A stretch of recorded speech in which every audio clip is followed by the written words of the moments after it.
You are listening to the Auditory Entertainment's production of Creatures of the Light by Sophie Wenzel Ellis, performed by Miranda Johnson. Part 1. In a nightclub of many lights and much high-pitched laughter, where he had come for an hour of forgetfulness and an execrable dinner, John Northwood was suddenly conscious that fate had begun shuffling the cards of his destiny for a dramatic game. First, he was aware that the singularly ugly and deformed man at the next table was gazing at him with an intense, almost excited scrutiny. But more disturbing than this was the scowl of hate on the face of another man, as handsome as this other one was hideous, who sat in a far corner, hidden behind a broad column, with rude elbows on the table, gawking first at Northwood, and then at the deformed, almost hideous man. Northwood's blood chilled over the expression on the handsome, fair-haired stranger's perfectly carved face. If a figure in marble could display a fierce, unnatural passion, it would seem no more eldritch than the hate in those icy blue eyes. It was not a new experience for Northwood to be stared at. He was not merely a good-looking young fellow of 25. He was scenery, magnificent and compelling. Furthermore, he had been in the public eye for years, first as a precocious child, and later as a brilliant young scientist. Yet, for all his experience with hero worshippers to put an adamantine crust on his sensibilities, he grew warm-eared under the gaze of these two strangers. This hunchback, with a face like a grotesque mask in a Greek play, and this other who, even more handsome than himself, chilled the body queerly with the cold perfection of his godlike masculine beauty. Northwood sensed something familiar about the hunchback. Somewhere he had seen that huge, round, intelligent face splattered with startling features. The very breadth of the man's massive brow was not altogether unknown to him, nor could Northwood look into the mournful, near-sighted black eyes without trying to recall when and where he had last seen them. But this other, of the marble-perfect nose and jaw, the blonde, thick-waved hair, was totally a stranger, whom Northwood fervently hoped he would never know too well. Trying to analyze the repugnance that he felt for this handsome, boldly staring fellow, Northwood decided, "He's like a newly made wax figure, endowed with life." Shivering over his own fantastic thought, he again glanced swiftly at the hunchback, who he noticed was playing with his coffee, evidently to prolong the meal. 1 year of calm-headed scientific teaching in a famous old Eastern university had not made him callous to mysteries. Thus, with a feeling of high adventure, he finished his supper and prepared to go. From the corner of his eye, he saw the hunchback leave his seat, while the handsome man behind the column rose furtively, as though he, too, intended to follow. Northwood was out in the dusky street about 30 seconds when the hunchback came from the foyer. Apparently, without noticing Northwood, he hailed a taxi. On his way to the taxi, his thick shoulder jostled the younger man. Northwood felt something strike his foot, and stooping in the crowded street, picked up a black leather wallet.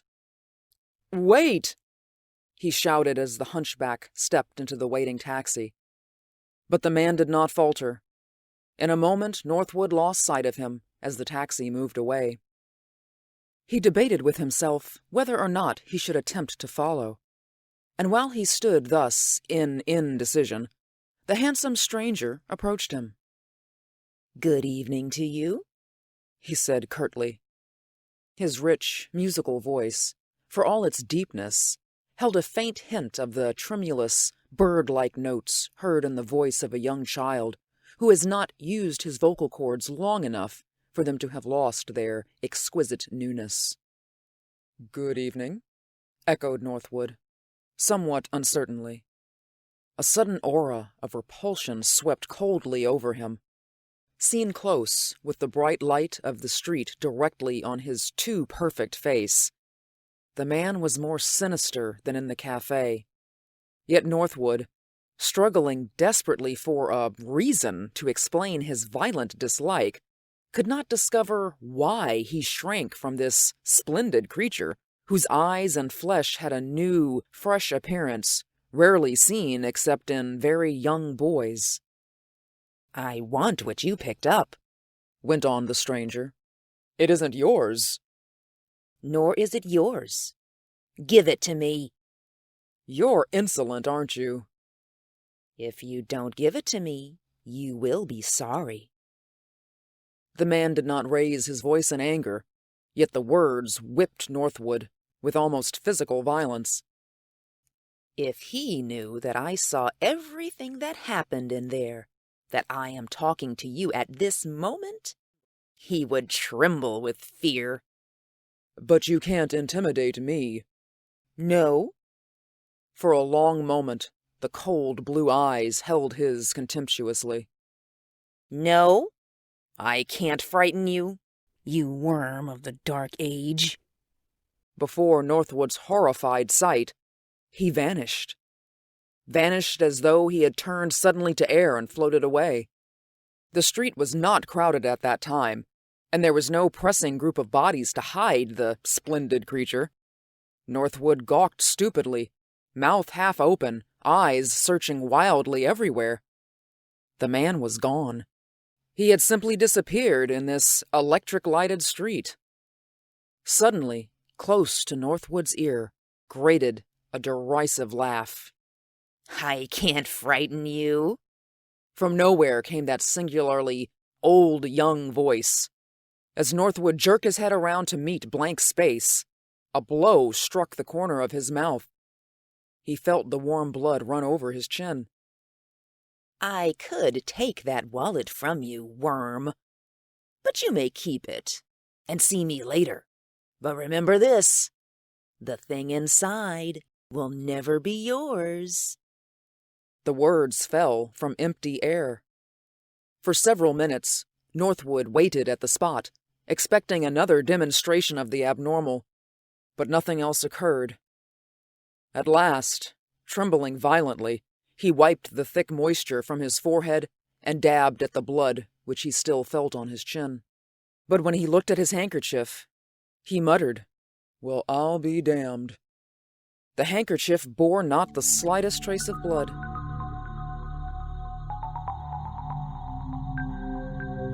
Under the light in his bedroom, Northwood examined the wallet. It was made of alligator skin, clasped with a gold signet that bore the initial M. The first pocket was empty. The second yielded an object that sent a warm flush to his face. It was the photograph of a gloriously beautiful girl, so seductively lovely that the picture seemed almost to be alive. The short, curved upper lip, the full, delicately voluptuous lower, parted slightly in a smile that seemed to linger in every exquisite line of her face. She looked as though she had just spoken passionately, and the spirit of her words had inspired her sweet flesh and eyes. Northwood turned his head abruptly and groaned. Good heavens! He had no right to palpitate over the picture of an unknown beauty. Only a month ago he had become engaged to a young woman whose mind was as brilliant as her face was plain. Always he had vowed that he would never marry a pretty girl, for he detested his own masculine beauty sincerely. He tried to grasp a mental picture of Mary Burns, who had never stirred in him the emotion that this smiling picture invoked. But gazing at the picture, he could not remember how his fiancée looked. Suddenly the picture fell from his fingers and dropped to the floor on its face, revealing an inscription on the back. In a bold, masculine hand, he read, "Your future wife." Some lucky fellow is headed for a life of bliss, was his jealous thought. He frowned at the beautiful face. What was this girl to that hideous hunchback? Why did the stranger warn him, "The thing inside will never be yours"? Again, he turned eagerly to the wallet. In the last flap, he found something that gave him another surprise. A plain white card on which a name and address were written by the same hand that had pinned the inscription on the picture. Emil Mudson, Ph.D., 44.5 in Dian Court. Emil Munson, the electrical wizard and distinguished scientific writer, friend of the professor of science at the university where Northwood was an assistant professor. Emil Mudson, whom, a week ago, Northwood had yearned mightily to meet. Now Northwood knew why the hunchback's intelligent, ugly face was familiar to him. He had seen it pictured as often as enterprising new photographers could steal a likeness from the oversensitive scientist who would never sit for a formal portrait. Even before Northwood had graduated from the university where he now taught, he had been avidly interested in Emil Mudson's fantastic articles in scientific journals.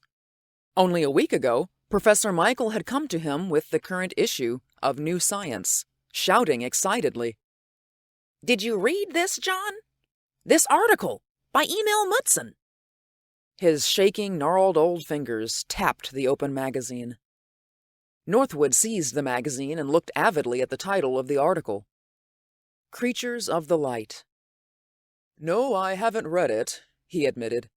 "My magazine hasn't come yet." "Run through it now briefly, will you? And note with especial care the passages I have marked. In fact, you needn't bother with anything else just now. Read this, and this, and this." He pointed out penciled paragraphs. Northwood read, "Man always has been, always will be, a creature of the light. He is forever reaching for some future point of perfected evolution, even when his most remote ancestor was a fish creature composed of a few cells. It is this yearning for perfection which sets man apart from all other life, which made him man even in the rudimentary stages of his development. He was man when he wallowed in the slime of the New World and yearned for the air above. He will still be man when he has evolved to that glorious creature of the future whose body is deathless and whose mind rules the universe." Professor Michael, looking over Northwood's shoulder, interrupted the reading. "Man always has been man. That's not original with friend Mudson, of course. Yet, it is a theory that has not received sufficient investigation." He indicated another marked paragraph. "Read this thoughtfully, John. It's the crux of Mudson's thought." Northwood continued, "Since the human body is chemical and electrical, increased knowledge of its powers and limitations will enable us to work with nature in her sublime but infinitely slow process of human evolution. We need not wait another 50,000 years to be godlike creatures. Perhaps even now we may be standing at the beginning of the splendid bridge that will take us to that state of perfected evolution when we shall be creatures who have reached the light." Northwood looked questioningly at the professor. "Strange, fantastic thing, isn't it?" Professor Michael smoothed his thin gray hair with his dried-out hand. "Fantastic? Who can say? Haven't you ever wondered why all parents expect their children to be nearer perfection than themselves? And why it is a natural impulse for them to be willing to sacrifice themselves to better their offspring?" He paused and moistened his pale, wrinkled lips. "Instinct, Northwood. We creatures of the light know that the human race shall reach that point in evolution when, as perfect creatures, we shall rule all matter and live forever." He punctuated the last words with blows on the table. Northwood laughed dryly. "How many thousands of years are you looking forward, Professor?" The professor made an obscure noise that sounded like a smothered sniff. "You and I shall never agree on the point that mental advancement may wipe out physical limitations in the human race. Perhaps in a few hundred years. It seems as though your profound admiration for Dr. Mutson would win you over to this pet theory. But what sane man could believe that even perfectly developed beings, through mental control, could overcome nature's fixed laws? We don't know. The professor slapped the magazine with an emphatic hand. Email Mutson hasn't written this article for nothing. He's paving the way for some announcement that will startle the scientific world. I know him. In the same manner he gave out veiled hints of his various brilliant discoveries and inventions long before he offered them to the world. But Dr. Mutson is an electrical wizard. He would not be delving seriously into the mysteries of evolution, would he? Why not? The professor's wizened face screwed up wisely. A year ago, when he was back from one of those mysterious, long excursions he takes in that weirdly different aircraft of his, about which he is so secretive, he told me that he was conducting experiments to prove his belief that the human brain generates electric current, and that the electrical impulses in the brain set up radioactive waves that someday, among other miracles, will make thought communication possible.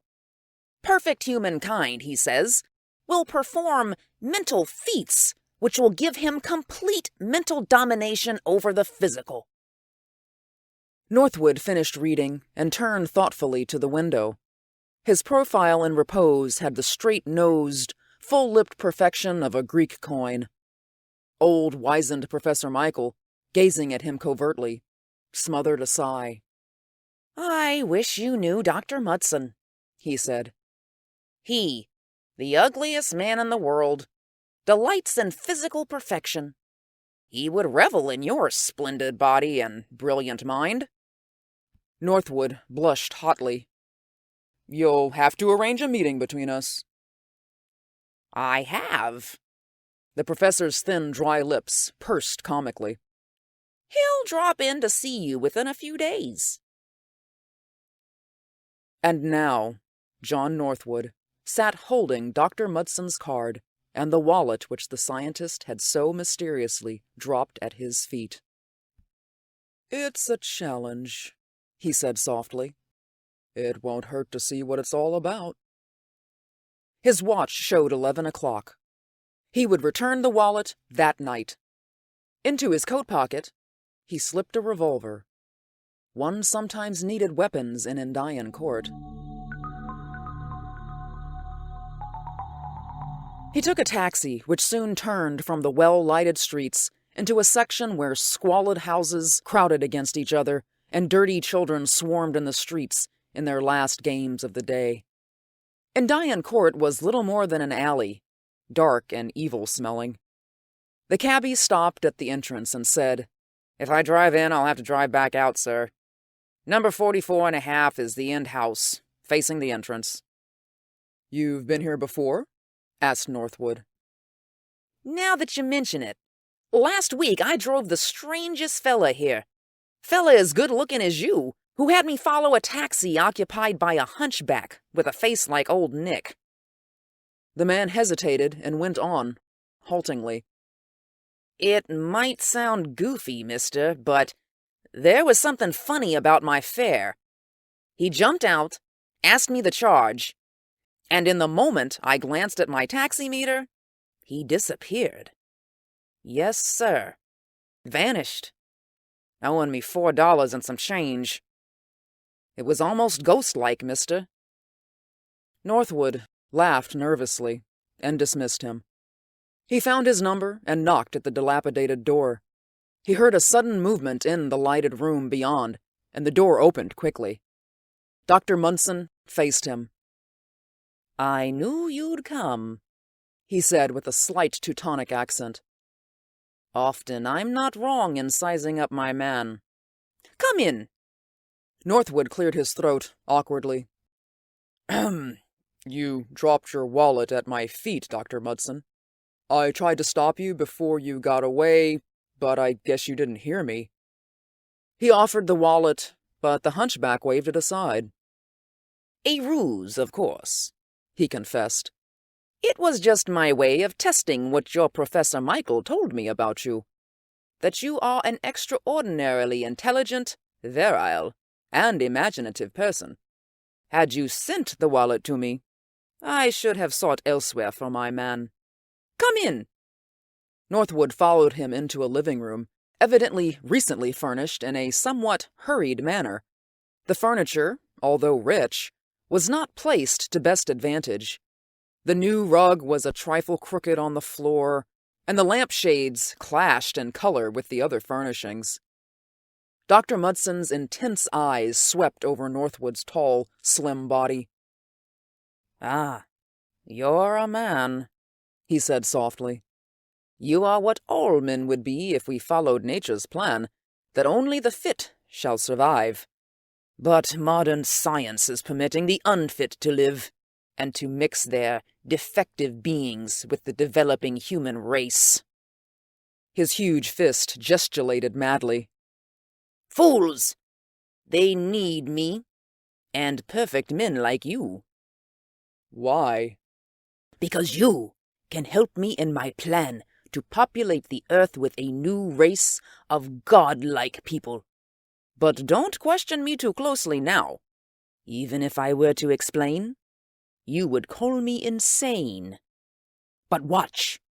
Gradually I shall unfold the mystery before you, so that you will believe. He reached for the wallet that Northwood still held, opened it with a monstrous hand, and reached for the photograph. She shall bring you love. She is more beautiful than a poet's dream. A warm flush crept over the young man's face. I can easily understand, he said, how a man could love her. But for me, she comes too late. Ah, fiddlesticks! The scientist snapped his fingers. This girl was created for you. That other? You will forget her the moment you set eyes on the sweet flesh of this, Athalia. She is a maiden of musk and incense.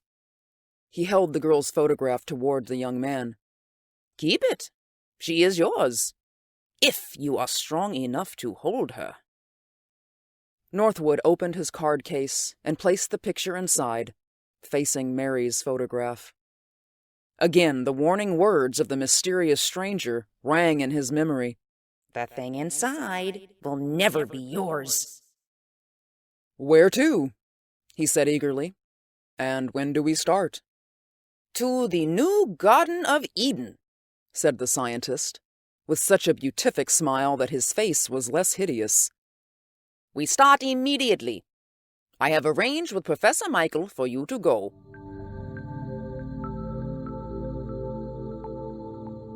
Northwood followed Dr. Mudson to the street and walked with him a few blocks to a garage where the scientist's motor car waited.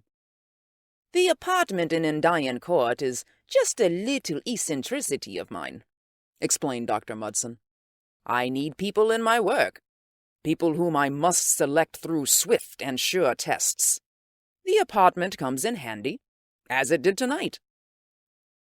Northwood scarcely noted where they were going, or how long they had been on the way. He was vaguely aware that they had left the city behind and were now passing through farms bathed in moonlight. At last they entered a path that led through a bit of woodland. For half a mile the path continued, and then ended at a small enclosed field. In the middle of this rested a strange aircraft. Northwood knew it was a flying machine only by the propellers mounted on the top of the huge, ball-shaped body. There were no wings, no bird-like hull, no tail. It looks almost like a little world, ready to fly off into space, he commented. It is just about that. The scientist's squat, bunched-out body, settled squarely on long, thin, straddled legs, looked gnome-like in the moonlight. One cannot copy flesh with steel and wood, but one can make metal perform magic of which flesh is not capable. My sunship is not a mechanical reproduction of a bird. It is... well, just climb in, young friend. Northwood followed Dr. Mudson into the aircraft. The moment the scientists closed the metal door behind them, Northwood was incessantly aware of some concealed horror that vibrated through his nerves. For one dreadful moment, he expected that terrific agent of the shadows that escaped the electric lights to leap upon him. And this was odd, for nothing could be saner than the globular interior of the aircraft, divided into 4 wedge-shaped apartments. Dr. Munson also paused at the door, puzzled, hesitant. "Someone has been here." "Look, Northwood! The bunk has been occupied. The one in this cabin I had set aside for you." He pointed to the disarranged bunk, where the impression of a head could still be seen on a pillow. "A tramp, perhaps?" "No." The door was locked, and as you saw, the fence around this field was protected with barbed wire. There's something wrong. I felt it in my trip all the way here, like someone's watching me in the dark. "And don't laugh." I have stopped laughing at all things that seem unnatural. You don't know what is natural." Northwood shivered. Maybe someone is concealed about the ship. I thought so too at first, but I looked and there was nothing. All evening, Northwood had burned to tell the scientist about the handsome stranger in the Mad Hatter Club, but even now he shrank from saying that a man had vanished before his eyes. Dr. Munson was working with a succession of buttons and levers. There was a slight jerk, and then the strange craft shot up, straight as a bullet from a gun, with scarcely a sound other than a continuous whistle. You have been listening to the Auditory Entertainment's production of Creatures of the Light, written by Sophie Wenzel Ellis, performed by Miranda Johnson. If you have enjoyed this performance, please subscribe, leave a comment, or a review. Don't forget to follow us on Twitter and Instagram.